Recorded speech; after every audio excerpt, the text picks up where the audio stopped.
مناظرے کے بارے میں. جی میں نے کہا تھا کہ ایک کمال کا نسخہ ہے, چھٹے سرکار فرماتے ہیں, تھوڑا سا مشکل نسخہ ہے لیکن اس پہ انشاءاللہ آپ عمل کریں تو مولا فرماتے ہیں جب کوئی اس نسخے پہ عمل کرے گا اور کسی سے مناظرہ کرے گا کبھی شکست نہیں کھائے گا. وہ کیا ہے؟ سورہ مبارکہ یاسین. اس کو مولا فرماتے 7 مرتبہ گلاب اور زعفران سے لکھو اور پیو.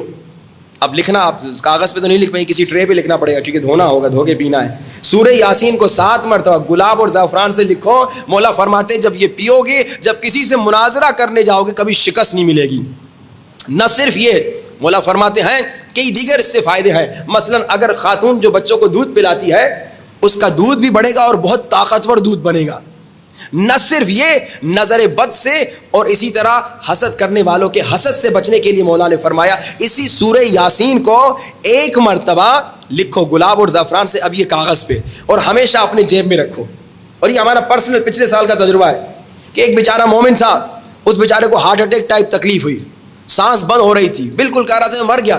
بچے ڈاکٹر کے پاس لے گئے, ڈاکٹر نے چیک اپ کیا, کوئی بیماری نہیں, کوئی ہارٹ اٹیک نہیں, کوئی لنگس کی تکلیف نہیں. کہا میں مر رہا ہوں, میں تکلیف ہے, ہارٹ اٹیک ہو رہا ہے. کہا کوئی نہیں تکلیف.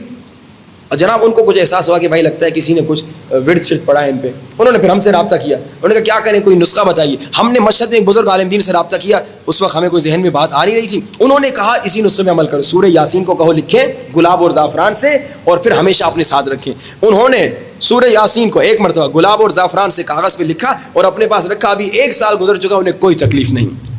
مولا فرماتے سورہ یاسین کو اگر 1 مرتبہ گلاب اور زعفران سے لکھے اپنے پاس ہمیشہ تعویذ بنا کے رکھو گے, حسد کرنے والوں سے تمہارے بدن کو کوئی نقصان نہیں ہوگا.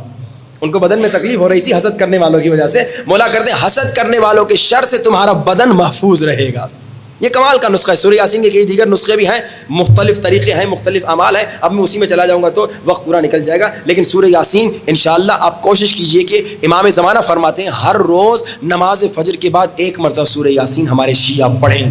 یہ امام کی خواہش ہے. جیسے میں نے آپ کو صلوات کا ایک ٹاسک دیا تھا, اگر انشاءاللہ آپ میں ہمت رہی اس پہ بھی عمل کیجئے گا کہ سورہ یاسین مولا امام زمانہ فرماتے ہیں میری خواہش ہے میرے شیعہ نماز فجر کے بعد میری خواہش پوری کریں اور سورہ یاسین پڑھیں.